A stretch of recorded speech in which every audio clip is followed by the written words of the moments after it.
is, what's the difference between a PhD and a DBA? Right. So that's a great question, Linda. And that's often one that we get.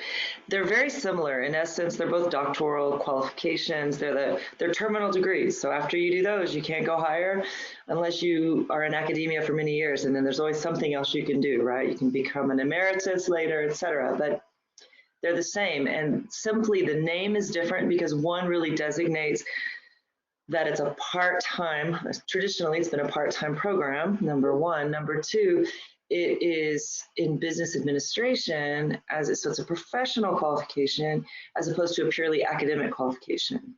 And so it is for people who are either practitioners in management or people wanting to do a more applied management doctoral research kind of thesis. So it's a little bit more applied, it's a little bit more for practitioners, and it's often linked to part-time status and professional status. So it's a little bit less academic, let's say, in terms of the contribution that we're expecting from someone who would have a pure academic career. So it's a hybrid, if you will. Okay. It still has a lot of the ingredients of the PhD, and we are, often really looking to keep it very close to the same level, because at our school we have PhD and DBA, so we compare notes a lot. And they're very similar, but the level of contribution we'll ask them to have with their thesis will be more on the managerial side or the practitioner side, and a little bit less on the theoretical side, but they need both. So they need managerial and academic. Like a clinical degree as opposed to a research or a strictly research oriented degree. Exactly.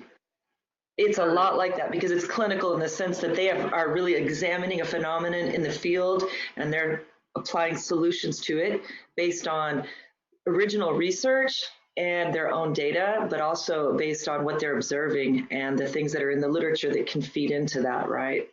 So it's very hypothesis and then proving or disproving that hypothesis. Right.